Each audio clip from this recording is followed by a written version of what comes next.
Alright. Hey everyone.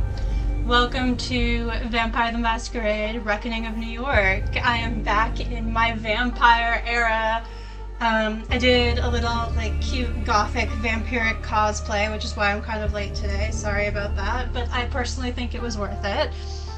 I've been trying not to get black lipstick on my coffee cup, and it has not been successful, but as long as it doesn't end up anywhere on my face or my teeth, it's all good. So, let me know how the sound is, by the way, because I do feel like it's a little loud, but maybe that's just me. Vampire party today. So true, Steve. So true. Alright, so before we get started, as always, just some quick housekeeping in the chat to take care of. Exclamation point map in the chat stands for Medical Aid for Palestinians. The link will lead you to the MAP website where you can learn more about the organization. Basically it does what it says on the tin, gets very much needed medical aid and supplies to Palestinians. Please donate if you can. It is still very much necessary. I think I've said everything I can say at this point. Exclamation point BDS in the chat stands for Boycott, Divestment and Sanctions. The link will lead you to the BDS website where you can learn more about the BDS movement. Basically, it is a call from Palestinians to the international community to boycott Israeli goods, divest from Israeli institutions, and place sanctions on the Israeli government. We engage in these three tactics and attempt to reach BDS's core demands, which are the right of return for all Palestinians, equal rights for all Palestinians, and an end to the occupation primarily of the West Bank, but we hope that eventually that will lead to an end to the occupation of all of Palestine and the end to the colonization of Palestine as a whole. So yeah, definitely check that out. And yeah, I think I'm just gonna get into this game. Callie, Ravenos. My sire's gone AWOL and I have no clue why. It sucks, but hey, I'm a raven. When things get dicey, I go with my gut, and right now it's telling me to just keep searching. It hasn't let me down so far, and it won't start now, right? You have to complete Callie's story to unlock the second protagonist. Interesting, so you play as set characters. I also don't know what Ravnos is. I think it might be there are different types of clans in the Vampire the Masquerade universe. Depending on, I'm actually not sure what it depends on. I think it's hang on, is this game it might be set in the World of Darkness general universe, but I don't actually know. I'm pretty sure it's Vampire the Masquerade. So yeah, I'm not entirely sure what's up with that, but I guess we'll figure it out. Animalism, presence, and obfuscate. Interesting. Yeah, this seems like a different clan, because I'm not familiar with this. I do know obfuscate, though, and presence. Let's give you another point, an obfuscate. I doubt this is going to be useful, but who's to say? Let's do another point in presence. Struggle against your inner beast by adding risk management to disciplines. Well, I mean, turning your hunger off seems counterproductive. Let's keep these on. Your hunters are watching your every move. Play it safe or risk getting ambushed on detours. Sure, let's leave those on and see how it goes. This might be a terrible idea, but we'll see. I'm in the mood to fuck around and find out.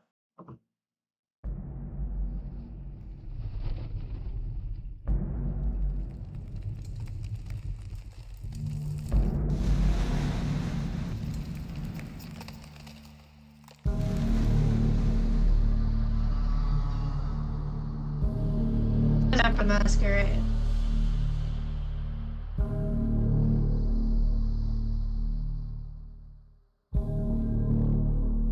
Interesting, I didn't think there were additional clans that I hadn't heard of. December 2024, 7 nights till the new year. No country for... Is that Oddkin or Oldkin? Hang on. Yeah, Oddkin. D'Angelo's Burrow, if you can even call it that, feels more like a rough draft of an android belt. Suggesting it's shabby almost gives it too much credit, as if there's some hidden allure to the mess, which there definitely isn't. God, that's rude. But maybe kind of accurate. Just say content warning, all of them, and it will probably be true. Vampire games are usually content warning generators, given what happens in them. Yeah, for real. His head is cocked thoughtfully, beady eyes piercing me right through. Does this acute interest stem from the matter I brought in, or does he simply enjoy watching me wriggling in this wretched chair? Strong synthetic odor taints the still air. The world is moving forward, but this crap reeks worse than your average smoke. And the way he squashes those mini cigs in the ashtray, it's clear D'Angelo's struggling to shake off old habits. Oh, this is the same. Is this the same D'Angelo as Coteries of New York? Interesting. I think this is set in the same universe as Coteries of New York, so you might see some of the same characters. Not that I want to throw stones, but he's quite the character. Useful, but infuriating too at times. Like right now, for example. Yeah, that's the same guy. Okay, I remember when I played Coteries of New York, I was doing voices and failing miserably, and I was like often doing southern accents because like I couldn't figure out how to do like New York or Brooklyn accents, and Sarah was mocking me relentlessly, as they should, as was rightfully deserved. I'm tempted just to say fuck it this time and not do any accents for anyone and just do the same voice for every character because I simply do not have like the energy or mental capacity or talent to do that. And like my voice usually craps out on me faster if I do more like accent variation, so I might as well just like, yeah. Let me get this straight. You lost your sire, eh? Patience, Callie. Am I speaking in riddles? Oh, come on. I mean, let's not like piss him off. That's probably a bad idea. Probably saying, are we saying this like in our own head or... Oh, you have to hold to select it. Patience, Callie. No, I didn't lose him. He just chose to be a no-show. Which doesn't happen all that often, I take it. Not without telling me it doesn't. Reynard Castle has a knack for vanishing, though. Maybe he had to make himself scarce? Skip town? He'd have left me a clue, for sure. You still relying on those wall tags? The hobo code or whatnot? Okay, rude. Little Chandler here has totally been killing it lately. I mean, I might have casually mentioned the code once or twice, but nothing major. Well, alright, maybe I showed him a symbol, one that's pretty much useless on its own. If Reynard catches wind of me spilling the beans, he's gonna flip. He's like Fort Knox when it comes to our secrets. We do, and I found absolutely zilch, which doesn't happen, by the way. We never bail on each other when we split up for stuff like this. It's just too dangerous. Maybe he didn't have a chance to leave a trail. Where were you supposed to rendezvous? He doesn't need to know. Why is he snooping around so much? Or I should tell him. I mean, I don't know. Can we trust D'Angelo? Maybe? Hard to say. Like, they kind of just, like, drop you into this. I mean, like, he was chill, like, when in Coteries of New York, but that's sort of dependent on, like, different factors. Why is he sniffing around so much? Feels like I'm on trial here. You literally asked me to conduct this investigation. What do you expect me to do? Pull an answer out of my ass? I really don't want to know what he could pull out of his ass, and I intend to tell him as much, but he speaks first. Besides, I already know your spot. Coney Island, right? Feel my eyelid twitch. You're bluffing. I was, but your reaction spilled the whole story. God damn it. Maybe dropping by D'Angelo's wasn't such a great plan. Or maybe he's not as useless as I assumed. But he's definitely got me on edge. I shoot him a skeptical glance, but he appears to be elsewhere. Lost in his own thoughts. His lips move silently, almost like he's whispering a prayer. Prick your ears? I strain my ears and finally catch a few words. When a damsel in distress entered his dimly lit office... Oh, right, he narrates, like, his life like it's a bad detective novel or something. When a damsel in distress entered his dimly lit office, lost in the urban jungle and with nowhere to go, she turned to the only person she could trust, detective extraordinaire Gianni D'Angelo, but neither of them foresaw the storm brewing, ready to shake their world to its core. I'll skip over your noir wet dreams, but what's the deal with the storm? Don't you worry about it. The way he says it really makes me worry about it, but I brush it off.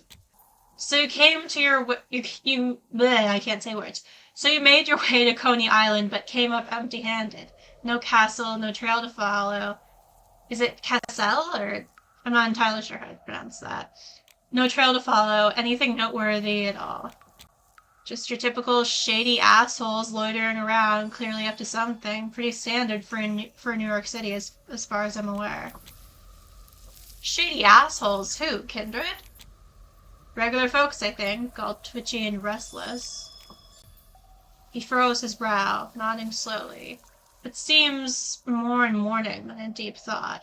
When he finally speaks, it's not at all what I was expecting to hear. To be frank, Callie, I'm running short on answers. Your sire seems just temporarily unavailable, or gone for good, or something else. Can't say I'm entirely shocked. He tries to stroll around nonchalantly, but the mess in his bureau just as nonchalantly throws him off his balance. It completely ruins his noir vibe, so I shoot him a cheeky grin, but he's too caught up to even notice. Breaking character must have rattled him good. If I were you, I'd take a leaf out of his book and disappear pronto. In fact, that's exactly what I intend to do once I'm through with my business in the city. I unpocket the fear I observed a moment ago and give D'Angelo another good lasting look. He's genuinely terrified. Like, seriously scared. But there's this hint of desperation, too. I've got to tame my inner con artist. She's practically salivating in my head, just waiting to join in. But when things go south, D'Angelo's the buddy you stick with, not somebody you ditch and forget. Gianni, seriously, what's up? I'm kind of freaking out here. There are too many loose ends to stitch together a complete tale, and frankly, it's too lengthy for one night anyway.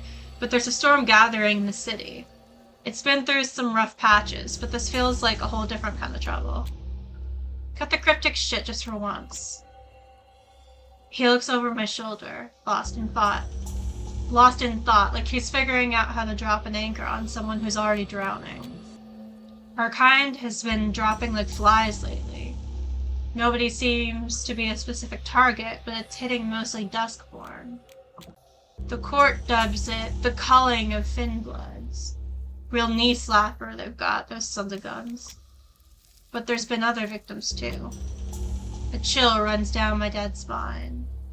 Wait a minute, can we open our glossary? Yeah, we've got all of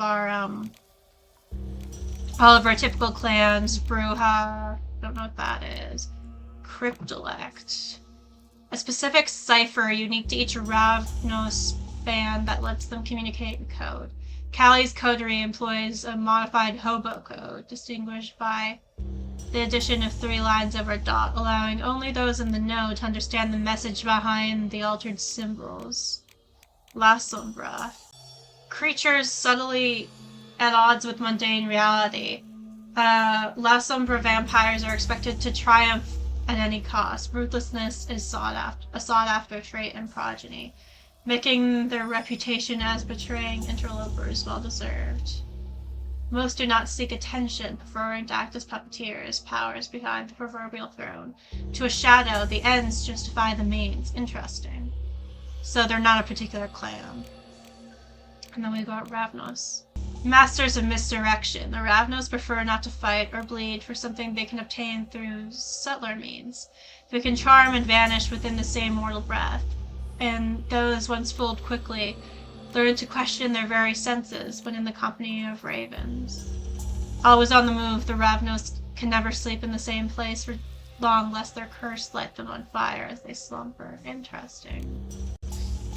So I'm getting the sense that they're not necessarily a particular clan, they're just like, or maybe they are, they're just like a particular group of like spies, basically. Sire, yes, I know that one already. Vampire made you. Tizimies. I recognize that from Bloodlines. I think it's a Sabat clan. Tizimies, or I'm not sure how I pronounce it. Zimiz? Do you just not pronounce the T? To the Zami's, possession is all. They aim to dominate and own the subject of their possessiveness, jealously guarding it like their namesake dragon would its hoard. Everything from land, people, cults, companies, or gangs can fall under the covetous claws of a dragon. This relentless desire extends to their own bodies as well, and they often rework themselves into flawless, hideous, or utterly alien forms, all the better to display their utter control over all things theirs. Interesting. Court. Yeah, that's the social system of the city's Camarilla kindred. Resembling the feudal system of mortals, you have the prince at the top and then the members of the Primogenic Council. The Dominion is managed by a sheriff, yada yada yada. Okay. Here's the sad reality. New York City has never been as dangerous for kindred as it is these nights. Infighting and external threat. Are the sects seriously at each other's throat that hard? Same old song and dance, right? But this time there's a curveball, enough to make him halt the hostilities, and... You know what? I'll fill you in once we hit the road. The urge to flee slams into me like a freight train. There's something about his tone that almost convinces me to hightail it out of the city, but it's not quite time to make a break for it. I might stick around for a while, so... D'Angelo's visibly concerned. Should I be worried too? You're really not gonna let him go, huh? Of course not. I'll find Reynard or come hell or high water. Besides, someone has to handle detective duty, since judging by how desperately you want me to drive you out of town, damsel in distress is already taken. D'Angelo tilts his head downward just enough to fix his crooked smile, a smile abandoned by joy long ago. I know you well enough to not even bother trying to change your mind, but you have a knack for diving headfirst into trouble, so hear me out. Keep your head down, stay off the radar, don't feed willy-nilly, and above all, don't reveal your true nature unless you're 100% sure nobody can see you. So, the Masquerade, basically. I'm not joking, Callie. Keep low or else. Yeah. Thanks for the tip. I rise to my feet and wave goodbye as I head out the door. I'll grab you once I've found Reynard, on my own since you've been such a big help. Oh, Jesus, that was a vibration. Hey, Sarah. I'm doing pretty good.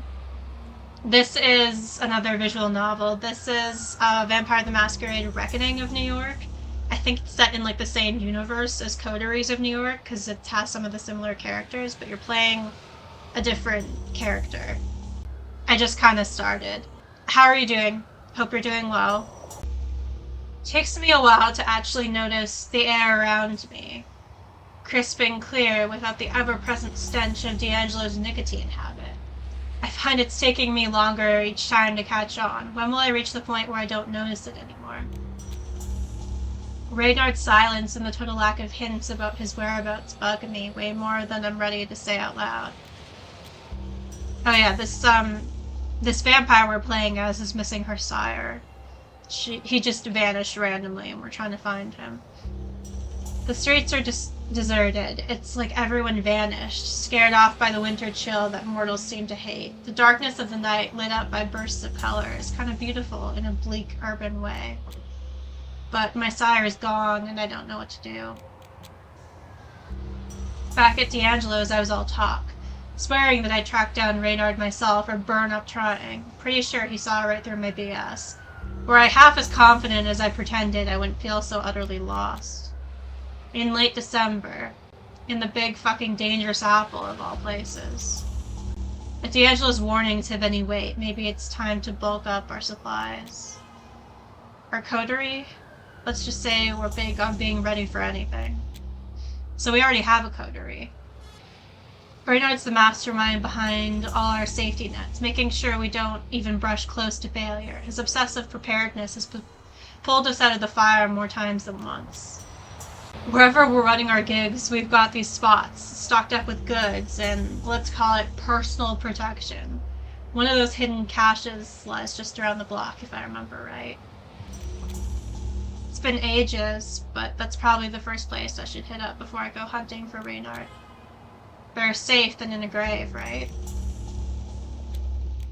we go. Okay, so we got Square One, the RV main quest. Sure, my RV is a fortress on wheels and all, but I better move it before it starts drawing too much attention. If anything happens to our stash, well, I'd rather not dwell on that, unless I want dodging Reynard to become my main focus instead of figuring out where he vanished. And then we have Coney Island and Precautionary Measures, Brooklyn, Detour. Survival is the game we all play, or so Reynard always preached to our gang. That's why we stash supply caches all over. D'Angelo's warnings, hold water, grabbing some supplies might actually come in handy. Or Square One, Conan Island. The rundown parking lot where I stashed my RV seemed deserted enough to keep away prying eyes. I should head back to Coney Island and see if Reynard showed up while I was away. Or maybe he left one of our signature wall signs cluing me in on what to do next. Okay, so these two are main quest and this is a detour. So, are we going after the RV or are we grabbing our stash? I guess we could go to Brooklyn first because that's a detour. Let's see. Great. Just fucking great. Looking over the wreckage of what used to be my secret stash, I can't stop the flood of squares. Whoever the hell found it, they cleared it out completely. Great. They didn't even have the courtesy to leave a "my bad for the raid" note. It wasn't a treasure trove or anything, just an old combat knife, a bulletless revolver, and some jewelry I was planning to pawn off for far less than what they're worth. I get why they take that stuff, but seriously, what's anyone gonna do with a cooler full of expired blood bags? Could this have been the work of one of our kind? After what D'Angelo said, it doesn't seem too far-fetched. Fuck. Whoever they are, they better hope I don't find them first. Stepping back onto the streets, the harsh reality hits me. My gear is history, and no amount of complaining is going to magically bring it back. Believe me, I tried. But then again, maybe I'm just being paranoid. D'Angelo's a thing for urban legends and slapping conspiracy theories onto pretty much anything. Why should this time be any different? It's Christmas, after all. Around these parts, looting is practically a holiday tradition. Damn. As I'm coming to terms with my situation and thinking about what to do next, I get that weird feeling. It's like my inner alarm system is giving me a nudge, telling me something's off. Oh no. A quick look behind me confirms it. Yep, I've got followers. It's not just one, but two. Finally, I'm hitting my social media milestones. My gut tells me to move faster. I find myself darting into a barely lit alleyway, disappearing into the shadows. I press myself against the cold bricks and wait. That's when I catch it, a high-pitched voice, filled with endless babble. Her words cut through the air, harsh and acidic. She's talking about me, and it's far from flattering. Squeaker. It was her! The freak draped in all that drab gray. I haven't told ya. Drab gray? Who the hell does she think she is? I need to get a look at them. Girl, we come back empty-handed for the third time and we're fucking cooked. Oh, fuck her and her cheap-ass Forest Ranger getup. The nerve to diss my look. Why are they even after me anyway? The one making all the noise is fidgeting non-stop, like a squirrel high on candy. Mood. Same. ADHD solidarity, girl. Muttering something I can't quite make out. It's clear planning impromptu actions isn't her strong suit. The other one seems timid, obviously wishing she was anywhere but here. I'd find the whole scene hilarious under different circumstances, but I've got bigger fish to fry than this low-budget, permanent midnight remake. I don't get that reference. Daunt, scare the shit out of them, wait a little longer, unseen passage, walk away undetected. Okay, I think unseen passage means we're using obfuscate. Daunt means we're using presence, but when we use our powers, we're gonna get hungrier. Let's try and use obfuscate. Unseen passage, walk away undetected. Enough is enough. I'm out of here. Yeah, I know my hunger increased. I embrace my surroundings, slipping into another layer of myself, cool and weirdly comforting. It makes me feel invisible, like a stealthy panther lurking unseen in dense undergrowth, gliding silently through the urban jungle. As I walk past both girls, I catch a glimpse of a two-way radio and revolver, my revolver, tucked under the loudmouth's jacket. She's the embodiment of every mean girl stereotype, but armed and dangerous. Mostly to herself. Wow. In the end, I leave them both be. They weren't exactly a threat, but damn, it turns out D'Angelo wasn't just blowing smoke up my ass. But none of that alters my goal. Finding Reynard remains a top priority. I could go back to Coney Island and see if he turned up while I was gone. The possibility of berating him for thoughtlessness cracks me up, if only a little. And yeah, I've got to move the RV before it draws too much attention, before some busybody develops an unwanted interest in it. But there's no point in driving it to Coney Island when I can take the subway, so what to do first? I mean, should probably grab the RV before someone else grabs it. And like, fuck taking the subway if you have the means to drive. Square one, the RV. Yeah, let's do that. Let's go to Brooklyn. Isolated parking lot. If anything happens to our stash, Reynard's gonna skin me when he shows up. I happen to like my skin, had it for as long as I can remember. Plus, it's not like he's facing his final death or anything, I think. New York really lives up to its rep as the city that never sleeps. Don't people say that about LA? Or am I mixing that up? No, I think I might be getting confused. I think that's a New York thing. New York, yeah, you read that already. People keep walking past, oblivious to the intensity of my gaze. The blood slowly coursing through their veins just beneath the surface of their skin tempts me in ways I cannot describe. I force myself to look away, not for the dregs of my own mortality, nor because I feel any grand respect for them. It's simpler than that. Too many eyes, too much risk, my crew's unspoken credo. Okay. As I approach the ruined parking lot where I've stashed my RV, I freeze. Shit, there's already a crowd milling around. Three of them, maybe mortal, but kindred or ghouls are much more likely, cause what, random thieves suddenly got their hands itchy for an RV as old as mine? No, they must be Camarilla types, given where we are. I can feel my vitae starting to boil, but I play it cool. What's their interest in my RV? How'd they even find it? And more importantly, how do I get them to leave? Chimistry. I'll give them something to chase. Or silence of death, now they hear me. Is that indicating that we're using obfuscate or presence? I am uncertain. I forget what the symbols refer to. Yeah. Already know all these. Coterie, final death, vitae is an archaic term for the blood of a vampire. Journal? Disciplines, there we go. That's obfuscate, right, okay. Okay, so I think silence of death is going to cost less hunger than chimistry. I'm not sure what that means. Now they hear me. Oh no, I'm getting hungry. In a blink, the drifting snowflakes seem deafening next to my gate. The prowlers don't see me, can't detect a hint of my movement as I approach my RV. Seeing it like this shatters the remains of my heart. They've wrecked it. Digging through hidden compartments, flipping through confidential documents that won't reveal anything to them, and spilling my meticulously stored blood and tossing my sparse furnishings onto the pavement. My home, violated, ruined, done. I hang back until they're all outside, huddled together over some undoubtedly crucial matter. Barely containing the wrath simmering just under my cold, undead skin, I force myself to calm down. I'll sneak into the driver's seat before my illusion fades away.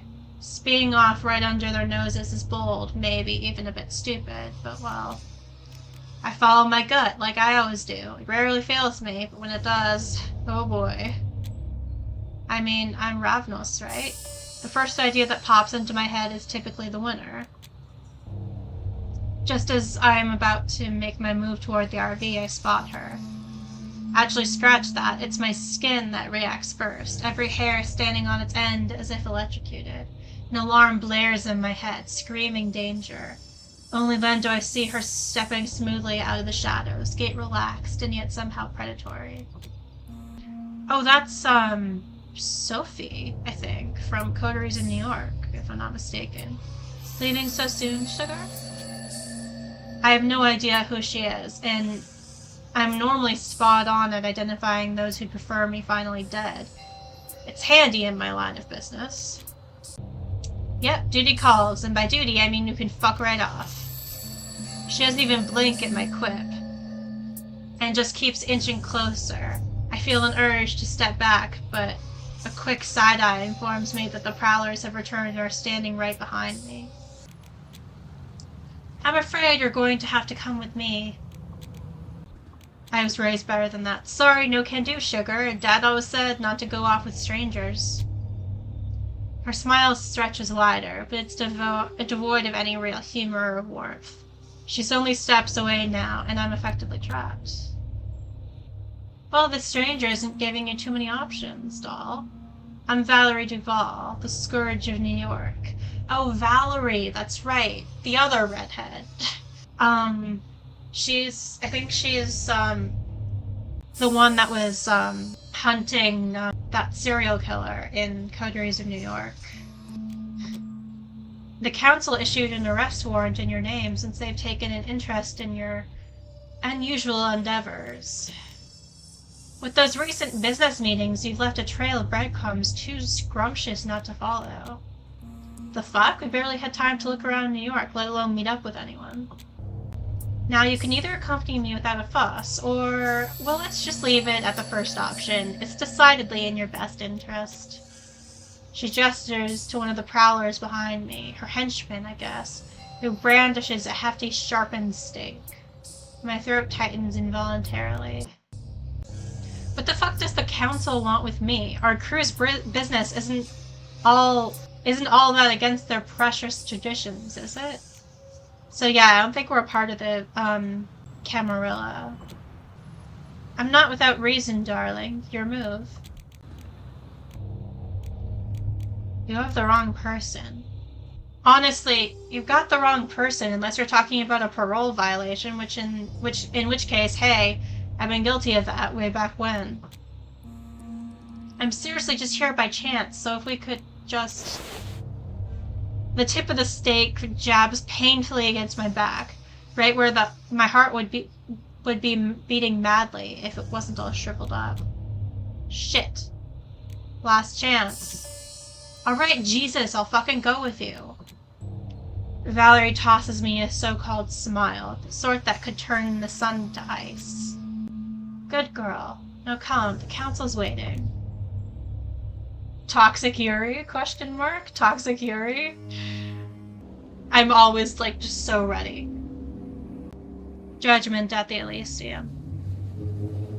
I wonder if we went to, back to, Coney Island, we would have still run into her. Judgment at the Elysium. Main quest. Now I'm being slammed with some bullshit accusation, then hauled to the Elysium for interrogation. What the fuck? There's no way I'm playing along. Well, maybe I am, seeing as I'm about to go fang to fang with New York's Ivory Tower. So this is their joint.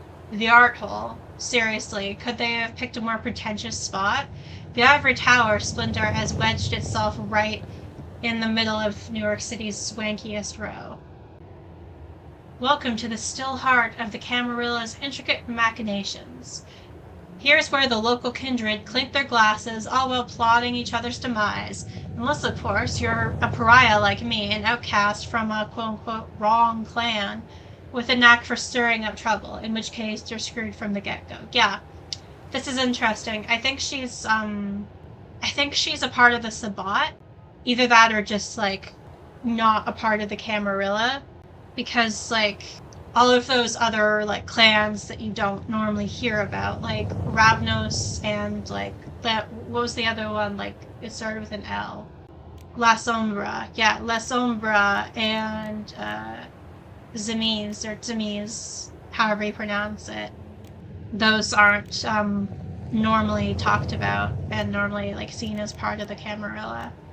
Traditions, right. The first tradition is the Masquerade, the second tradition is Domain, the third tradition is Progeny, the fourth tradition is the Accounting, I've never heard of that, The fifth tradition is hospitality, and the sixth tradition is destruction. Permission, yeah, representatives from major clans, part of the Camarilla. They advise the prince, yada yada. Masquerade is the laws of the Camarilla. Scourge, an executor, subordinated directly to the sheriff with a penchant for eliminating caitiffs and thin bloods. Yeah. I forget what caitiffs are. Caitiffs are vampires without a clan. Right. Okay. There we go. Honestly, I preferred not knowing how posh it is. Places like this don't exactly roll out the red carpet for someone who deals with my kind of stuff. But since I've got no immediate escape plans, might as well play along. I'd happily shit on it on principle, but gotta admit it seems pretty low-key on the outside. Not counting the two chuckling goons who clearly missed the memo on blending with the crowd. And on that note, is there a giggle-worthy revelation you'd care to share with me, Birdie? Your demeanor hints at a job well done, does it not? The awkward freeze frame those two are stuck in would be comedy gold if it wasn't knee-deep in my own mess. If I wasn't knee-deep in my own mess. Hound. Oh yeah, Miss Duval, sir. I mean, not really anything too wild, you know, just like the usual stuff we're seeing, I guess. Does this usual stuff include dubious characters within a mile's reach of Elysium? Groups of which you were specifically instructed to watch out, 3 of them to be exact, if my count holds true? 3 groups of what? Honestly, I didn't spot a thing. Then again, maybe I'm just not clued in on what to look out for. Let her cook. Oh my god, I'm out of the loop, not cool. Wait, I've seen that before. Fine, let's just let her cook. I mean, I apologize, we really should have... Yes, you really should have. Boy, that shot through him like an icy bullet. I wasn't exactly cozy myself, but that poor sod probably just shed the last ounce of warmth left in him. Yeah, I get the sense that some of these people are supposed to be British based on, like, how they talk and some of the words they use, but that ain't happening. We all know how bad I am at accents if you were here for my Coteries of New York playthrough. Return to your duties at once. I'll be expecting a detailed report within the next hour. Yes, Miss Duval, sir. He waddles off like a scolded kid, and his pal refuses to meet our eyes. I throw Valerie a look of unwilling respect. She obviously holds some serious clout in these parts. Come now, dragging your feet earns you no favors, and believe me, you could use a few. Is that an offer, Miss Duval? Her smile serves as enough of a silent veto to make it clear that prying any further is futile. Not exactly a good sign. She swings the door open, but there's no warm invitation in the gesture. Oh, it looks different than in Coteries of New York. The place doesn't quite live up to the posh art gallery image in my mind. Sure, there's a hint of what could be, Basquiat on the walls, but most of the art is either shoved aside or covered up. Or this must be like... Yeah, I think this is post-Coteries of New York, and, like, shit has gone down, and this place is clearly, like, past its heyday. My instincts shift into overdrive. First up, a quick room survey.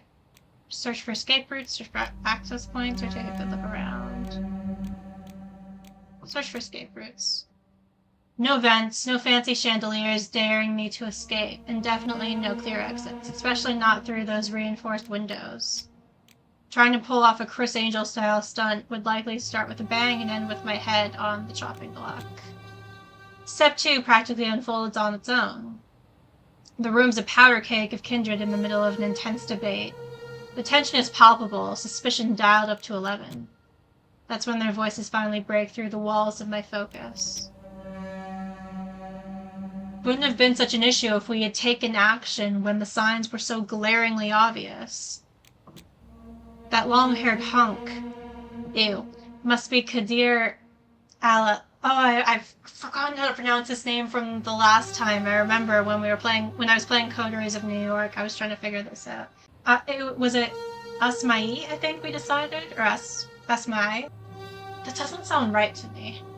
I'm gonna go for now with Kadir Al-Asmai. and hope for the best. The Camarilla Sheriff. I've had my fill of stories about him, but now I can put a face to the reputation. Yeah, I remember him. If only the rest of us were blessed with your profound gift of foresight, Sheriff, life would be a walk in the park. Allow me to emphasize, our risks aren't limited to a single front. Acting on a gut feeling might work wonders in motion pictures. Here in the real world, it's a different story. This one's a mystery to me, but the way he's navigating the conversation, he's clearly a heavyweight in these parts.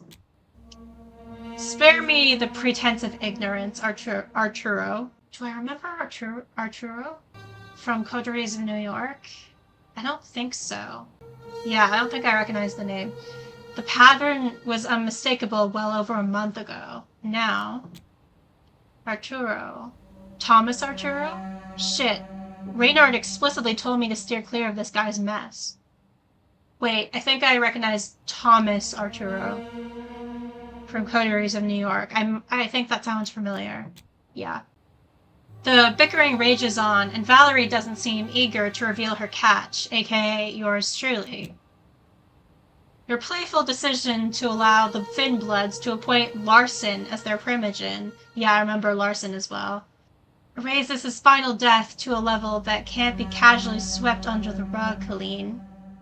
Thin-blooded or not, it throws into question our grip on the situation.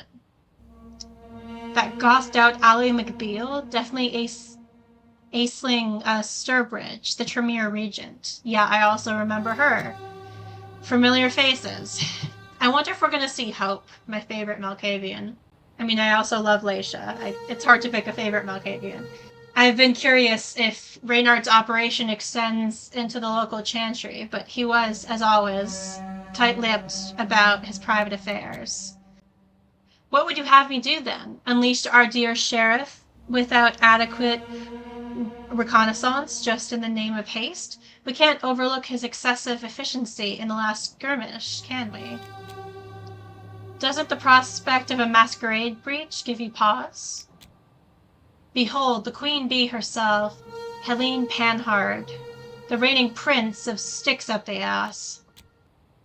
I figured we're all fond of keeping things the way they are, but there's times to just sit back and think, and there's times when you gotta step up and do something bold. This feels like it's time to make a move. Oh, the Baron of the Bronx. I think that's the, Anarch guy, potentially. An Anarch champion chaos. Yeah, an Anarch champion in chaos. A revelation that somehow fails to astonish, oh esteemed Baron of the Bronx. An Anarch Baron inside Elysium? Now that's a plot twist. What's the deal here? As I continue to look around, another figure catches my eye. A young-looking woman, entirely decked out in black, casually playing with a cigarette. I don't recognize her, but she's hot. She is 100% my type, I fear. She shoots me a brief glance, clearly picking up on my curiosity. That ancient fart in the wheelchair, whispering to his servant. Who's that? Right as he's about to chime in, some lanky guy I totally missed till now decides to butt in. My apologies for interrupting, Mr. Payne, but it appears Miss Duval has brought forth the issue you mentioned earlier. It might be wise to ensure she's not exposed to unnecessary information. How did I overlook this guy? He's all limbs and quirks, playing with some odd ring on his finger. He sticks out in this upscale bunch like a sore thumb. Is my mojo on vacation or what? Yeah, I don't recognize him from Coteries of New York. Yes, thank you for that shrewd observation, Caitiff. Oh, he's Caitiff, a vampire without a clan. She hurls those words like she's spitting venom. Whatever the opposite of sympathy is, she's brimming with it. Wait, Caitiff? State Council, I give you the troublesome Ravnos neonate. I gather you all desire a swift resolution to this matter, especially given her reluctance to cooperate. As if on cue, every eye shifts to me. I'm not one to buckle under stage fright, but this silent ostracism is on a whole new level. In this room, I'm on my own. I understand the formal necessity of addressing all this, as well as my role in the matter. However, there are more pressing concerns demanding attention, far more pressing. I just realized maybe it's an accessibility thing, or for people who are just listening, I should say who's speaking if I'm not going to be doing different voices. Because I decided at the beginning of the stream for people who might have just joined, or joined after I started, I'm not going to be trying to put on different voices and accents, because A, I suck at it, and B, it's too hard on my throat, especially when I need to speak for like hours and read out all this stuff. I tend to really start to croak towards like the 4th hour, and it gets even worse if I'm trying to do like accents and different voices and stuff, so I just decided to say fuck it. But as like an accessibility thing, or so, for people who are just listening, so I can like let you know like who's speaking, I might just have to say like who's speaking when they speak. I don't know, it might be too awkward, but we'll see how it goes. So this is Kadir. I understand the formal necessity of addressing all this, as well as my role in the matter. However, there are more pressing concerns demanding attention. Far more pressing. This is Arturo. Shall we discard all traditions too while we're at it? We've pirouetted around the Hudson problem for more than a year, yet progress remains as stale as our debate. Certainly a few additional moments to honor the very laws you spearhead so vigorously couldn't hurt, could they? And this is Kadir. The Hudson is a completely different beast, as you're well aware. We need to address the locust swarm engulfing New York before Camarilla's entire framework crumbles beneath its weight. Locust swarm? Is he being metaphorical? I assume so. And how does that sit with you, Payne? Just last night, 2 Duskborn and a fledgling from your clan were reduced to ashes. And we're still in the dark about who's pulling the strings. Shouldn't that worry you more than policing the purity of the red market? Addison Payne. So I'm assuming that's the guy in the wheelchair. I don't remember him from Coteries of New York. The old guy's servant steps forward, all awkward and rigid. This is Payne's servant speaking. In principle, I agree, Sheriff. However, should we continue to disregard even minor infractions, we broadcast a message of vulnerability. Vulnerability threatens our efforts within and beyond our borders. Efforts we plan to carry on without interruption once the locust swarm, as you've termed it, is eradicated. This is the hot lady whose name we don't know. So far we've got question mark as her label. I can't believe I'm saying it, but I'm inclined to agree with Gramps on this one. We can't simply let something like that slip through the cracks without taking proper measures. And this is Aisling. So you've assumed the role of his advocate now. Quite the bold ascent up the ladder of your own making, Julia. What's next on the horizon? Another hostile... And this is the prince. Enough! Enough already! An awkward silence falls over the room, but it seems more about customs than actual respect. Guess we're all just creatures of habit, undead or alive. The sheer theatrics of the situation give me a moment to sneak a glance at the prince, the sheriff, or the old fart. I mean, I don't really care about either of them. I wanna stare at the hot girl, but I guess her name's Julia. But we can't do that. I guess let's look at the sheriff. The sheriff's avoiding eye contact with me, which you'd typically read as weakness. But it's far from that. In fact, he's ice-cold and focused. His gaze, meeting mine, might be the last thing I see before bidding farewell to my undead existence. But there's something deeper. He appears untamed, like a wolf in an ambush, perfectly still yet poised to tear into anyone foolish enough to trigger his fury. When the prince finally manages to speak, her voice lacks the confidence you'd anticipate from someone at the helm. This is the prince. We're all here for the same reason you are, Aisling. Or am I mistaken and you forget where your loyalties lie? Even now she turns to me, her presence is weighed down. Not that I care. My head's on the chopping block, and she's the one calling the shots on whether it stays put or rolls off. Now, let's put this issue to rest here and now. Strive for brevity, Sheriff. Understood. The weight of his gaze is enough for me to lower my shoulders. Whatever comes, it's not going to be pretty. Just checking to see my lipstick is okay. Caliat Clan Ravnos, you stand accused of violating the New York Camarilla's praxis, infringing on the tradition of hospitality, and endangering the Masquerade, among other things. What exactly is the tradition of hospitality? There we go. Honor one another's domain. When thou comest to a foreign city, thou shalt present thyself to the one who ruleth there. Without the word of acceptance, thou art nothing. Really? That's what they're pissed about? I didn't come say hi to the goddamn prince? I fucking hate the Camarilla. They all suck. Keeping tabs on who is within the city has become difficult in the modern age of refugees and global citizens. While some princes erect walls or attempt to control the borders through political means, others give up on enforcing this law. That's interesting. That's really interesting.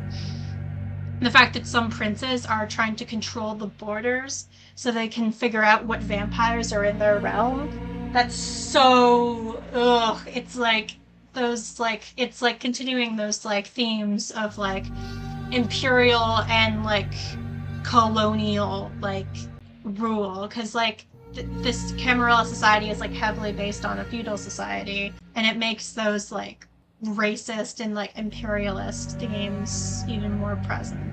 So that's interesting. Well, shit. Wait, on what grounds? This is Kadir speaking. Drop the act. There's a wealth of evidence that in that recreational vehicle of yours, most of it confirming the suspicions we've been harboring over the recent months. Petty theft from our subjects, impersonation of other kindred, lineage forgery, need I go on? Okay, so it's not just the other thing, the hospitality thing, but still. Personally think they're overreacting. Okay, guilty, but when did they start caring? It's not like I'm the only one dipping my toes into the ocean of misdemeanors. At least they don't know about our artifact gig. But your involvement in large-scale blood and mortal trafficking outside our scrutiny and the jurisdiction of this circulatory system is as obvious as it is dangerous to the stability of our domain. Large scale, my ass. We hardly move anything through New York. Definitely not enough to impact our operations. Plus, we're super careful. Mortal trafficking is a bit, questionable. Depending on if they're being trafficked against their will or not, but... Mrs. Kadir speaking. Especially with your clientele often being in direct hostility to our interests, as Primogen Payne was kind enough to confirm. Seriously, this can't be right. We always check out our clients. Well, Reynard does, but... Is this some twisted way to set an example? Are they playing the undead IRS? What's their game, really? This is Kadir speaking. While some might chalk this up to colossal stupidity, I am neither so forgiving nor tolerant of fraudsters who respect nothing but their own gain. Killjoy. I'm not blind to the fact that Reynard's completely MIA in this whole story. He's the big cheese, the head honcho of the entire affair, though calling it an affair might be giving it too much credit. So why are they making it out like I am the mastermind behind some global crime syndicate? This is Kadir speaking. This is not the time to be quiet, Raven. You know what? Fuck 'em. I'm not going down without a fight. Using powers again is probably a bad idea because I'm already pretty hungry. But I don't know if I'm going to get out of this without using presence. I have a sneaking suspicion that her sire set her up. Because he's missing and now she's being, like, thrown under the bus. Like, that reeks of, like, he sold her out and then fled. Or set her up to take the fall and then fled. That's what I think happened. I don't know. Should we try using presents? Or just say I'm merely the chauffeur? Alright, let's try using presents and see if it goes terribly. Don't. I'm not your scapegoat. Obviously you found something. How could you not when you're the one who planted it there to begin with? This is Valerie speaking. Careful, Icarus. I've watched The Exonerated. I know the drill. Look, I get you need someone to pin this on, but you've got the wrong... Out of nowhere, something pierces my mind, shredding its defenses to dust. It's like my head's been turned inside out, exposing my every thought for their amusement. Oh, shit. I whip my head towards the source of this eerie sensation, and boom, there's Kadir, the freaking sheriff with those piercing eyes slicing through my layers of BS like it's cake. This is Kadir speaking. I earnestly hope you're not taking me for a fool. That would be a misstep of monumental proportions, unlike anything these walls have witnessed. I get a glimpse of Aisling out of the corner of my eye, silently mouthing words that look suspiciously like I beg to differ. Right then, a curved sword appears in Kadir's hand, as though he's pulling it straight from... just pulled it straight from thin air. Or maybe I'm just going nuts. Honestly, I'd be totally shitting my pants right now if that part of me wasn't offline. This is Kadir speaking. I'm not here for your games, little raven. Choose your next words carefully. I had a thought, but then I lost it. Oh well. I think I was just gonna say that I fucking hate Kadir. Like, some people in the fandom like him, and it's like, he's just such like a cop, which makes sense because that's what he is. Like, everything he is like reeks of cop energy, so I don't understand people who find him charming. Like, surely this is what happens when you're attracted to men. I'm joking, but also kind of being genuine. Like, the brain rot, truly. I jest. This is Thomas Arturo speaking. I'd argue this utter lunacy clears her of charges. She couldn't even cobble together a feeble story, much less orchestrate clandestine trading of this magnitude. And yarn spinning is supposed to be your clan's forte, isn't it? This is the prince speaking. Last chance, my dear. Is there anything of substance you wish to add? Holy shit, this can't really be happening, right? What's my move? What would Reynard do? Reynard, if he had the decency to pop up, or at least toss me a fucking heads up, I wouldn't be knee-deep in this disaster. Or is he really in trouble? Or what if he bailed on me? Got a hint the Camarilla was breathing down his neck and decided I'm the perfect scapegoat. Yeah, that's what I said. No, that doesn't sound like him. But why target me and not Reynard? Sure, he's gone now, but could they really be that clueless about him? I'm totally lost, but I do know what he would probably do. His move would be to look out for number one, spill the beans more than necessary to buy some time. Time is gold, and with enough of it, maybe there's a chance to wiggle out of this mess. It's all or nothing now, hit the jackpot or end up porcupined with stakes. I guess there's not much point in playing dumb, huh? This is Kadir speaking. Couldn't agree more. Game on. Alright then. So, I indeed am tangled up in this little blood trafficking operation. Playing a pretty crucial part, if I do say myself, though I guess not everyone's on board with that assessment. I do the logistics, pushing merchandise through a series of dark web channels. Every eyebrow in the room goes up, except for the cigarette aficionado in the back, who lets out a slight smirk. I mean, a little controlled drama never hurts in the short con. All totally secure and anonymous. No slips about, our thing. Everything masked by the hustle of more mundane black markets. No way we're blowing the masquerade. We deal in stored blood, as you might have caught on. Not just any blood, though. Our merch is a little jazzed up. Thaumaturgically enhanced, to be exact.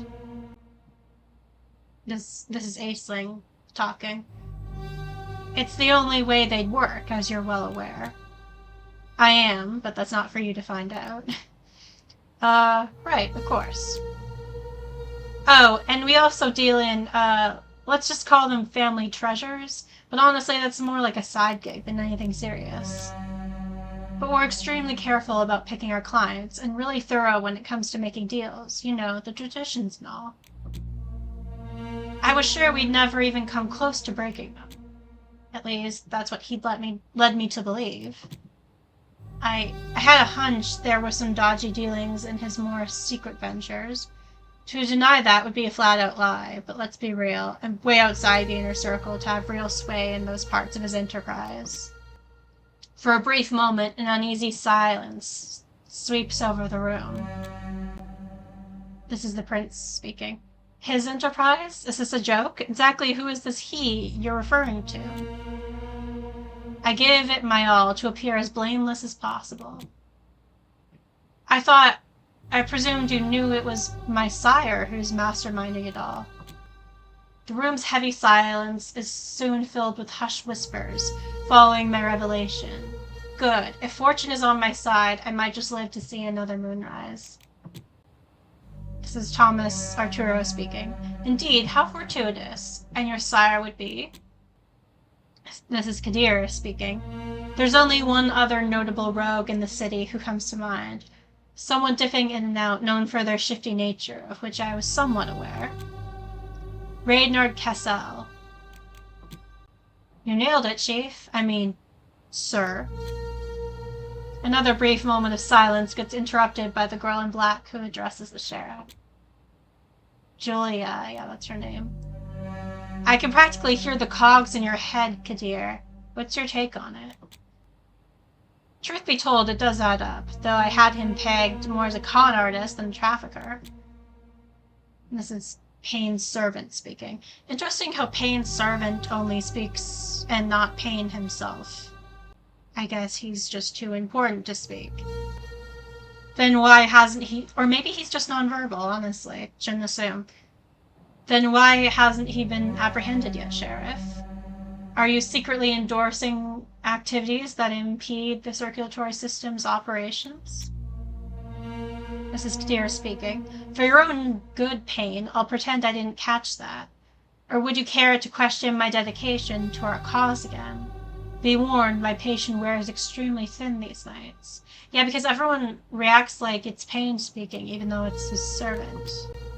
So I wonder if Payne's, like, using his vampire powers, like, maybe presence or something to, like, speak through him?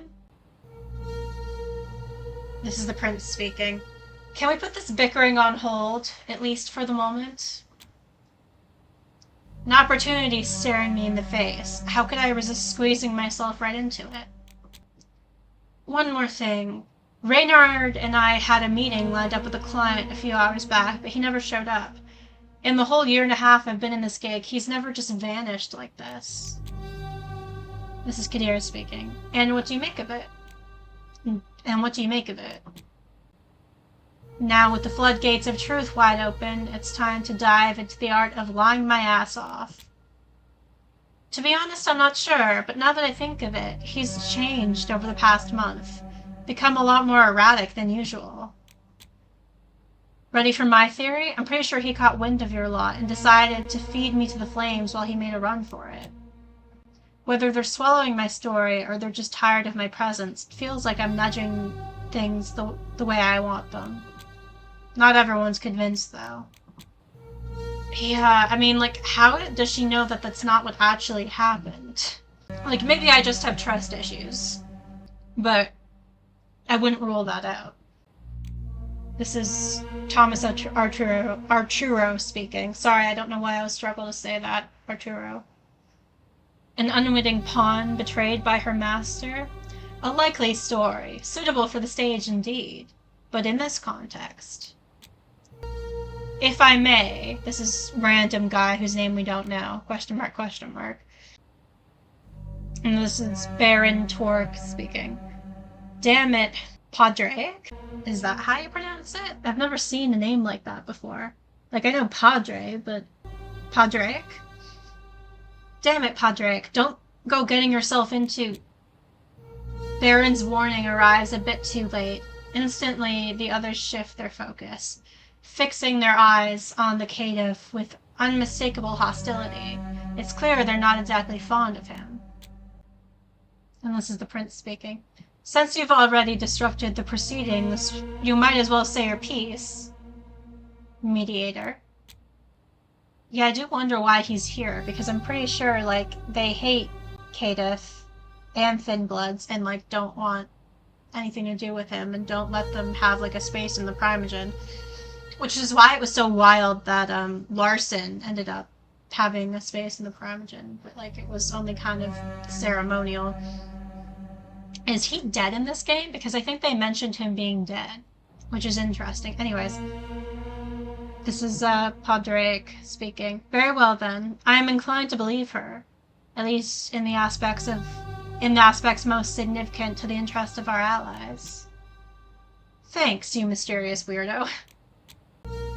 This is Payne's servant speaking. As ever, your assertion remains devoid of substance. This is the Baron speaking. My guy's advice is pretty much always on point. His track record speaks for itself. This is Podrick speaking. The sheriff has a point that seems to hold water. Her sire might just be the one at fault. She is essentially a non-entity, is she not? A nobody that slipped under the radar until by stroke of sheer bad luck she got caught red-handed. Do excuse the pun. When you give it another look, the evidence you've collected should indeed back up that claim quite convincingly. This is Kadir speaking. And what grounds your intricate evaluation precisely? My judgment is shaped by your vast experience, and simply tempered by reasoning and intuition. This is Kadir speaking again. It changes little regarding the consequences she must face for her complicity in her sire's crimes. It's do or die.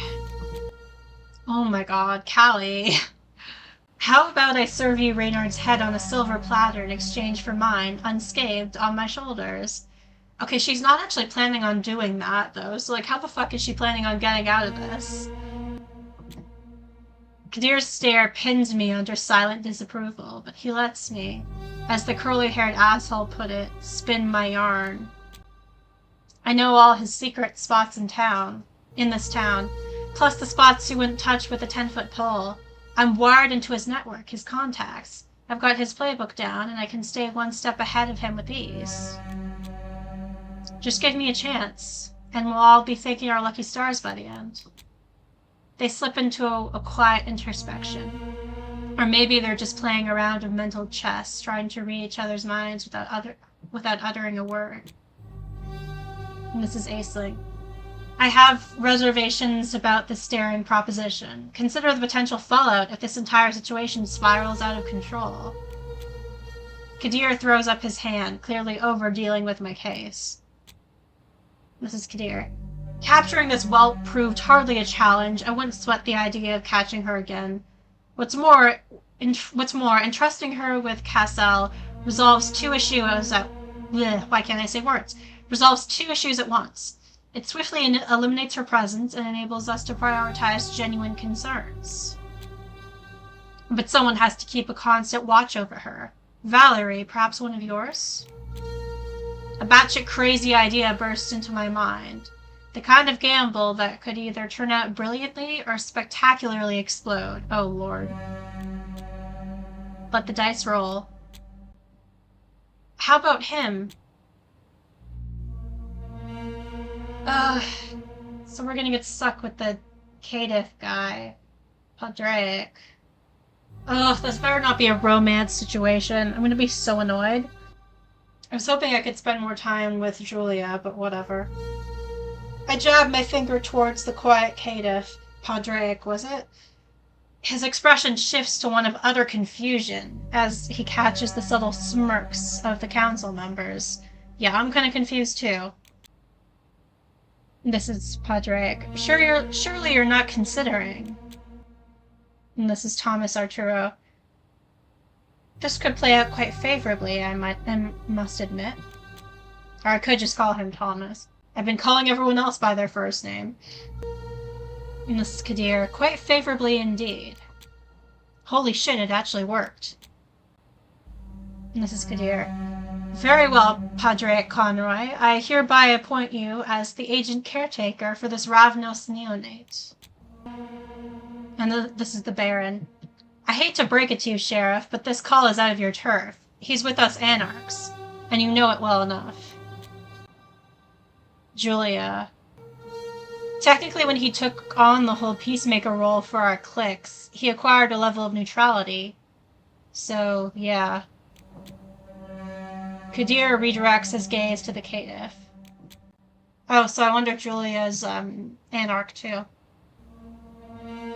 Mrs. Kadir.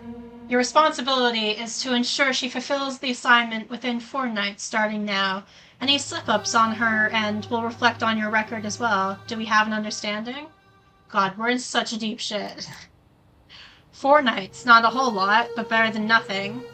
Padre's resigned nod mirrors exactly how I feel. And this is Kadir. Now, back to where we were. Their sudden disinterest in me is a clear get-out-of-here signal. Seems like I've managed to slide from one pit to another, but hey, I bought myself a little time, and in my world, that's precious currency. Unless, of course, that caitiff turns out to be a wild card. I mean, I would assume so, given that's how these things go sometimes. Alright. New journal entry. Logbook. I don't know if I'm going to read this entire thing, but why not? The beginning. What was I thinking? It's just peak naivete. Counting on that useless gumshoe to track down Reynard. I better come up with a new plan. Going solo to find my sire wasn't exactly a stellar idea. I got nabbed by the Camarilla's very own Scourge and slammed with some bullshit accusations. Not that I'm a saint, but you know, I'm a little bit offended that they got me so easily. I got the lowdown at Elysium. Either I bring them Reynard's head or get cozy with the sheriff's sword. Not that I'm planning on ratting Reynard out, but I need an exit plan, and I need it now. Okay, yeah, we're still on night 1. And then we got characters. Addison Payne, Ventru Primogen. Aisling, High Regent of the 5 Boroughs Chantry. She's, Tremere. Gianni D'Angelo is, I believe, Nosferatu? Helene Panhard is the Prince. She's, Ventru. The Hound. He's in the La Sombra clan. Camarilla's Footstool. Elysium Bouncer. Julia. Oh, she's also La Sombra. Julia Sawinski. La Sombra Primogen. Padric. The Caitiff. And we got Callie. That's us. And Kadir is the Sheriff. He's, Toreador, which is wild to me. Squeaker, Rookie Hundreds. And Thomas Arturo, I believe, might be Toreador. I'm not quite sure. I do remember him from Coterie of New York, but barely. And then Torque, Baron of the Bronx. Yeah, I'm assuming he's, Bruya, because most anarchs are Bruya. And Valerie Duval. I don't know what she is. Like, clan-wise, I think she might either be, like, Ventru or Toreador, but she's the Scourge of the New York City. Let me have our disciplines, yada yada yada. Okay. Up in the air, main quest. I've bought myself some time to find Reynard and scram out of the city before the Camarilla catches on. The only trouble is this caitiff tick clinging to my back, which honestly is kind of my own fault. I need to figure out how to shake him off. Yeah, that is kind of your own fault. Okay, let's go to Queens. We might not need air to nourish our vitae, but I still let out a sigh of relief when the doors to Elysium slammed shut behind us. Talk about a crew of entitled assholes, holed up in their ivory tower, sneering at Kindred, just scraping by to make dead ends meet. I hope they get a nice sharp stake to the foot. But hey, it's all good. My golden words and silver tongue managed to buy me some time to find Reynard and get the hell out of Dodge before those clowns catch on that we've already hit the west coast. The only hiccup for now is... Okay, yeah, this is Padraic. Keep making that face at me and it might just stick that way. Shut your eyes and trust me then, or quit staring for good? Shut your eyes and trust me then. Then maybe it's time you shut your eyes, pal, and let me navigate us to our destination. Just give it a 10 count before peeping. I would rather we didn't. He pauses mid-sentence. Actually, on second thought, that might just top the chart as the worst suggestion I've been privy to tonight, and believe me, it has some heavy competition. I was joking, my guy. Don't worry, there's more to come. I haven't played my final card yet. Stay optimistic. I whirl around, his exasperated sigh chasing after me. Be what may, this cave of ticks gotta go. Look, the sun is about to rise. We can pick up this little dance of ours again tomorrow night, okay? Let's get moving. My haven isn't even in this part of town. Hold up, what do you mean your haven? Alright, hear me out. I get that this whole thing is a bit of a pain for the both of us. Trust me, I have no more desire to mind you than you have to be minded. But let's rewind for a second. You were the one who picked me out at Elysium and got us both into this mess. If I let you out of my sight, things will get proper unpleasant for me, and believe me, I'm speaking from experience. But you'll be torn to shreds by Kadir's hounds before you could say oops. They'll sniff you out sooner rather than later. That is a stone-cold fact. So how about we skip the theatrics and you tag along to a place I know is safe. We can regroup and figure out our next move come nightfall.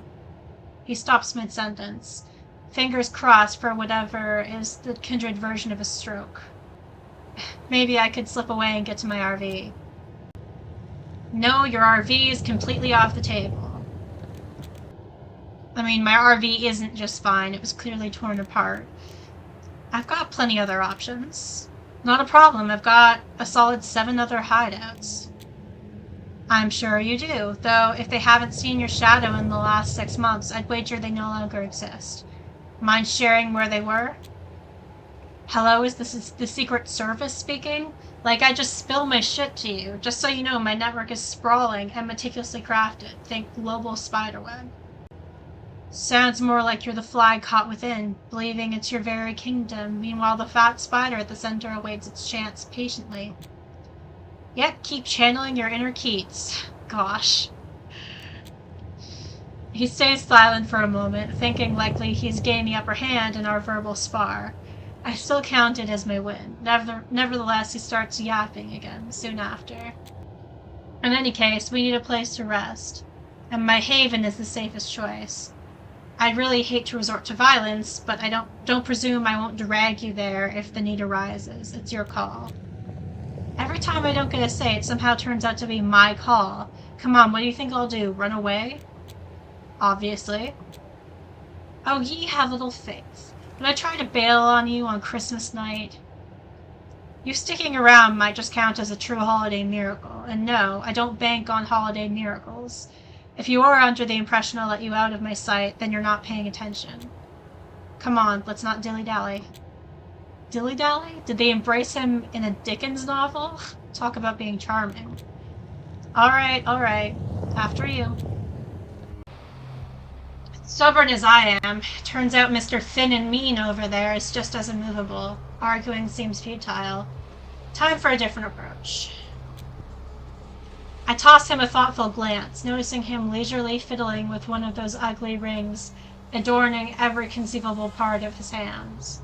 What a jerk. My gang would eat him alive, but I can deal with him on my own just fine. All I need is a little bit of inspiration. After a quick look around, a couple of schemes start to take shape. That bouncer looks easy to fool. How about a magic trick? Let's play the hungry as hell card. I mean, I am hungry as hell, so it's not even a lie. I spy with my little eye a handful of mortals daring to navigate the frosty streets. Many of them stagger along the frozen sidewalks. whether from the ice or generous helpings of alcohol they've indulged in earlier.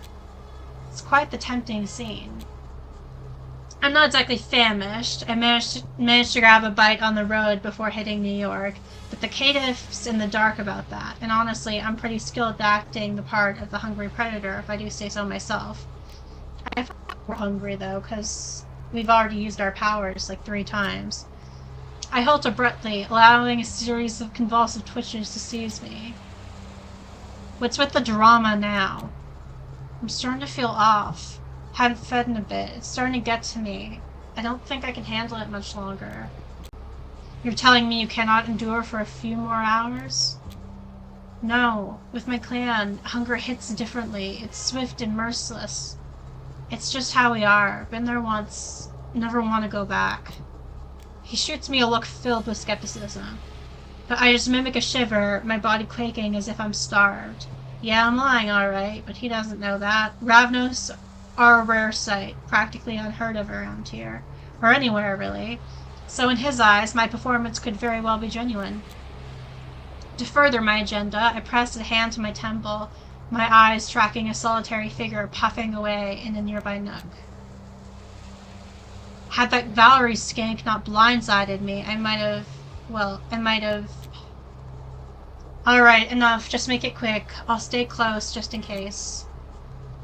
We make our way toward the isolated figure. Padraig positions himself to block any escape while I face our target. The sky blows out a cloud of smoke, his eyes dazed, mumbling under his breath. Sorry, pal.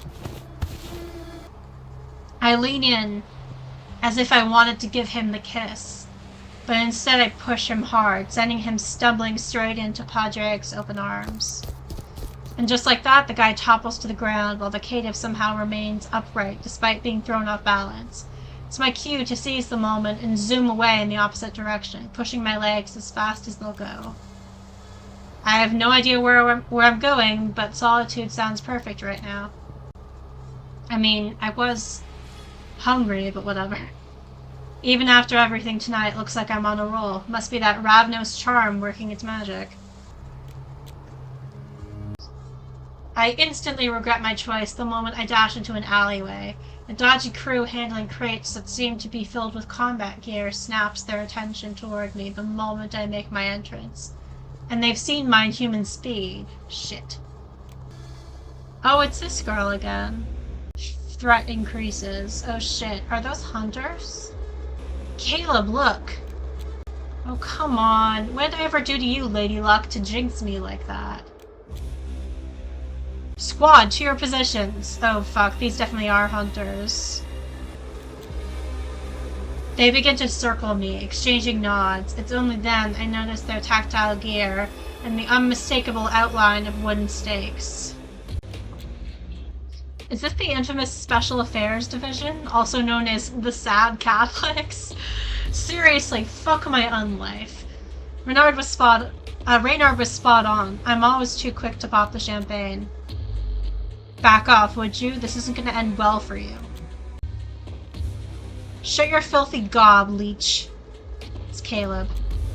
He whips out a stake to compensate for his shaky tone. Not one for a head-on combat, but it's way past the time for cunning. From the sides, now! They come at me all at once with an attack, surprisingly uncoordinated for such a well-equipped team. That disarray is the only reason I might survive this.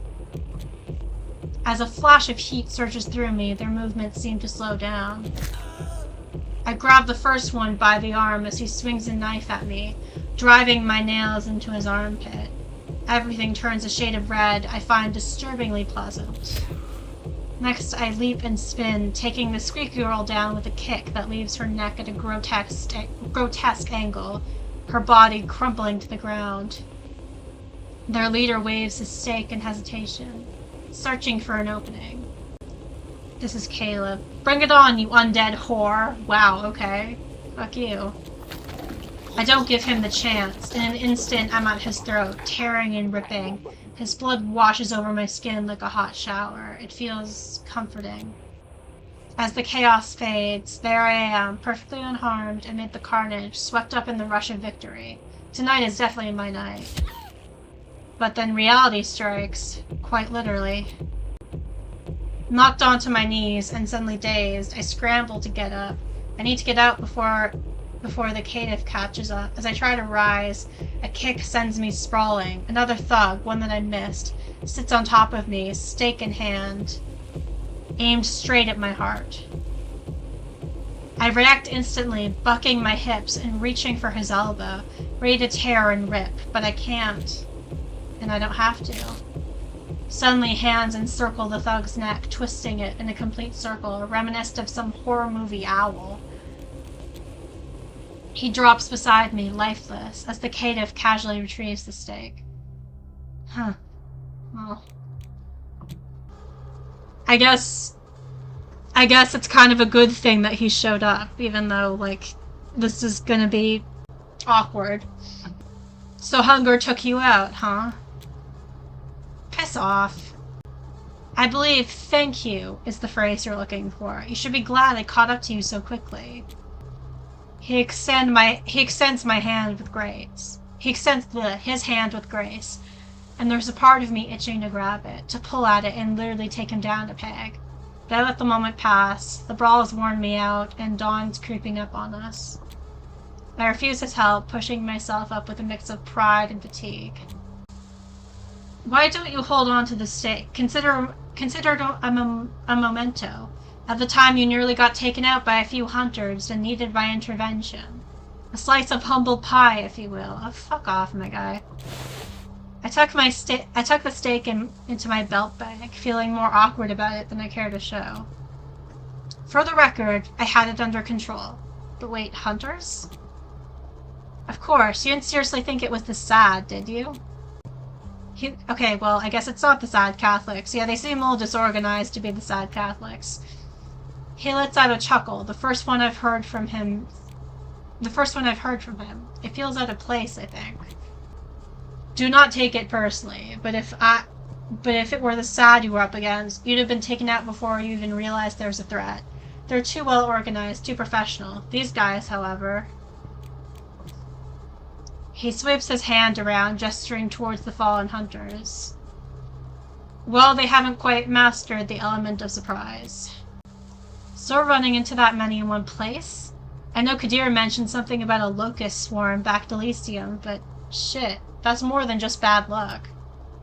Indeed, New York is nowhere near as safe for our kind as it once was. This is not your typical hunter behavior. It's an anomaly, and its source is still unknown. So there are, like, random human hunter groups that, like, aren't organized. They aren't, like, with, like, the federal government or whatever. They're just people. Until we figure it out, I strongly advise against sprinting like a demented cheetah, biting whatever's within arm's reach, or showing off your unique powers. For your own safety, assume you're under constant surveillance. Choose your moments wisely. It's the second time I'm hearing this kind of warning tonight. Maybe I should actually start paying attention. Yeah, okay, that one's on me. Okay, fine. And you might want to rethink your attempts to ditch me. I might not arrive in time to save you the next time you get in trouble. The next time? He seems to have me all figured out. Alright, maybe sticking with you might have some benefits. Am I hearing things, or was that a compliment? Don't let it go to your head, and don't expect a repeat. How about that haven of yours? Where caitiff lies low. Podrick's Haven. Oh, have I got two? Oh yeah, there's a detour in the Bronx. Stranger in the night. In New York City, you'll never know when you bump into the king of all douchebags, but honestly, it feels like it happens every goddamn time you step foot outside. I'm kind of tempted to try that out. I just don't know what's gonna happen, which I guess is kind of the idea. The Bronx. Silence usually doesn't bother me. It's often a chance to collect my scattered thoughts, which, let's be honest, are usually all over the damn place. It can also be a big flashy sign that I fucked up and that I gotta scramble to bounce back from the mess I made. But this kind of silence... Oh, this is some golden opportunity right here. One in which I throw in the towel, stop giving a shit, and just enjoy watching the lanky one squirm like he's got an army of invisible fists going to town on his brain. Of course it doesn't last. Not with that oddball in the distance eyeing us. Christ, check out that guy. This is Podrick. Huh? That bootleg Wesley Snipes right there. Look. She makes a lot of references. I toss a subtle glance towards the guy decked out in black, but the longer I stare, the more I think, oh shit. You think he's one of them? A hunter? What? Of course not. I mean, I get that the group we dealt with wasn't exactly a think tank, but out here, in broad nightlight, and dressed like a walking cliche? He rattles it off so fast I almost suspect he's trying to distract me. It's just a stranger in the night. Pay him no mind. Yeah, sure. My stranger danger sense, that skin-crawling sensation of an unfamiliar presence getting too close, hasn't dulled since I was embraced. Now I've got better defenses than mere pepper spray. But the way he looks at me as we cross paths, it's disgustingly indescribable. And then he speaks. Evening, ma'am. There's something eerie about the tone of voice. I nod automatically and shoot Podrick a weary look. He signals to keep walking. Mr. Conroy, evening to you. Quite the night, eh? Fuck, this isn't just some rando then.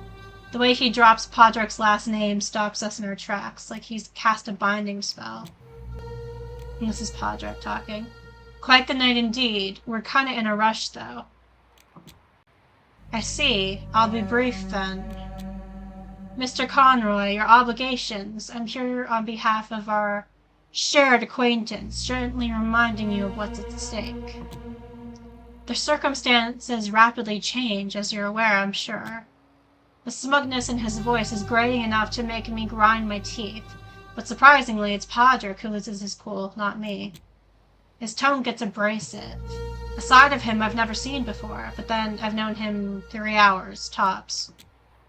I'm well aware, and don't you worry about passing that along. I've managed without a proxy so far, and I don't plan on needing one now.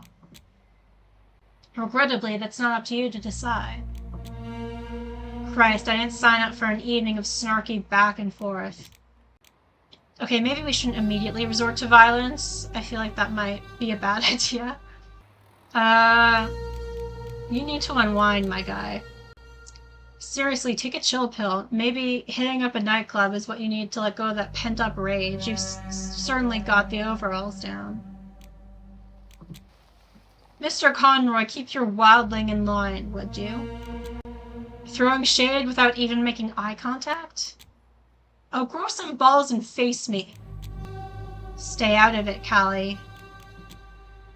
I'm not done here, and clearly this asshole isn't either, judging by his puffed-up chest. But suddenly he's all chill, like we didn't just have a moment. And we still don't know his name. Enjoy the night, Mr. Conroy. Ma'am. And he locks eyes with me. Better watch out for dingy alleys. They're crawling with vermin, as you already know. His words echo in my mind as we head towards Podrick's safe house. At first I thought it was a threat, but now I'm not so sure. How the fuck does he know? Does gossip really spread around that fast here? Or that quickly here? Who the hell was that? Just an old contact of mine, nothing to worry about. Right, and how the fuck does he know about our run-in with the hunters? I don't know, Callie, okay? Maybe he took a wild guess. It's not exactly a stretch to run into trouble here. Especially now, especially with you around. He's clearly shaken by the whole thing. How intriguing. Look, I'm sorry. It's probably nothing to lose sleep over. Let's just get moving, alright? I give a nod, not like there's much choice, with him being all jitters and no candor. Looks like my dear Catiff's sitting on a pile of secrets, considering the vibe of that jackass we just dealt with. The mind reels at the possibilities. But then, what are we if not the secrets we keep? Interesting. Well, might as well go back to his haven, where Kata flies low. The sun's about to rise, and I've had more than enough for one night. All I need is to sink into the deep, dark void of rest, and tonight, Podrick's Haven is the place to be. Podrick's Haven. The walk feels endlessly long. I try to focus on the task of locating Reynard, but my thoughts just won't line up right. Definitely not a promising end to the night. Before I know it, we're already there. This is our stop. Let's head inside. Dawn is nearly upon us. He steps through the door first, but leaves it open for me. I see it as a slight sign of trust, or maybe I'm just too exhausted to be on the lookout for tricks. Home sweet home. Peeking into a kindred's haven is kind of like trying to read their diary, assuming they have one, of course. Our van, which I share with my crew, might tell a story of covert operations, daring escapades, and tight-knit camaraderie. For those with a flair for drama, that is. To anyone else, it could just seem like a mobile hideout for a few smugglers. Granted, I haven't exactly been a guest in many havens, but this one, it's practically shouting its love affair with books and a certain, let's say, relaxed approach to tidiness. Same. And that Podrick probably didn't expect to have company, like, ever. Every inch of it is covered in books, papers, and random notes. A wild mosaic of ideas, from the mundane to the outright unhinged. I swear there are even scribbles on a napkin in the mix. Podrick seems a little bit flustered that I caught his haven in such disarray. He rushes to clean up, picking up an armful of papers along the way. Make yourself at home. The couch is all yours. At least with the windows still open. At least the windows, all still open, have been secured with steel shutters. All in all, the place feels rather cozy. A pretty decent haven, I think. Just a tad too lonely for my tastes. Let's check out his book collection. Why not? Among the clutter, a vast collection of James Joyce stands out, surrounded by other books that feel more like homework than leisure reading. Boring. Podrick's choice in literature, definitely on the no fun side. The stack of papers he's clutching is kept under wraps and impossible to read, but the ones littering the rest of the place, they're up for grabs. I stretch my neck to get a closer look, ditching any attempt to be sneaky, only to find some disjointed snippets about history, voices, oracles, and the like. I shoot him a disappointed frown, only to be met with his painfully blank gaze. Clearly someone's got their poker face down pat. A history buff? Don't take this the wrong way, but do totally give off that vibe. Why would I take it the wrong way? I give a casual shrug, and he offers a smile in return. It's not exactly brimming with joy, but hey, I'll take what I can get. This might be preemptive of me, but if they start, trying to force us into a romance with this guy, I'm gonna be so pissed. Because, first you snub me of the opportunity to get to know Julia better. Or even, have, a toxic Yuri situation with Valerie. Second of all, you throw me together with this, nothing burger, lame, no offense, kind of, boring guy. He seems fine, don't get me wrong. He seems decent, but, he's not super interesting to me. And if they're gonna, make it into, a potential romance thing, I'm not interested. I'm not having it. Get some rest. We've got a busy night ahead of us.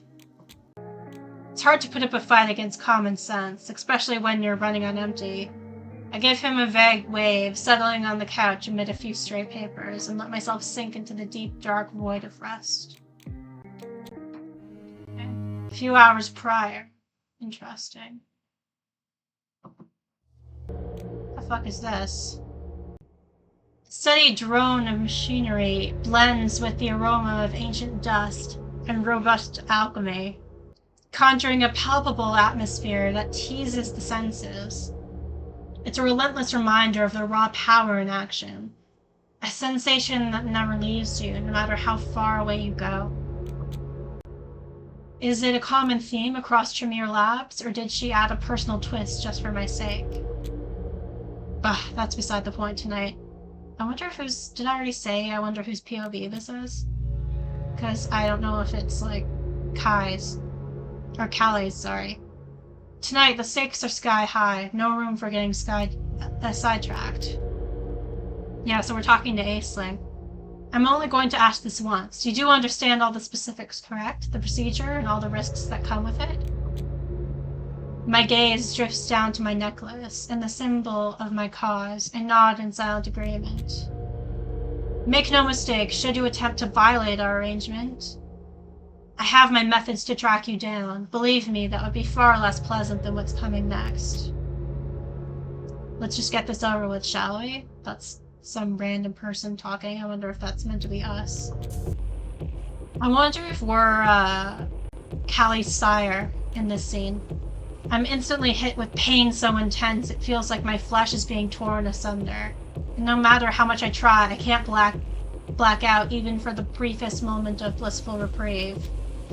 My consciousness clings on, as stubborn as I am, as if making me pay for my plentiful sins, or paving the road for new ones to come. But the agony is worth it, and so is the prize that's coming after. Interesting. That's the end of the night.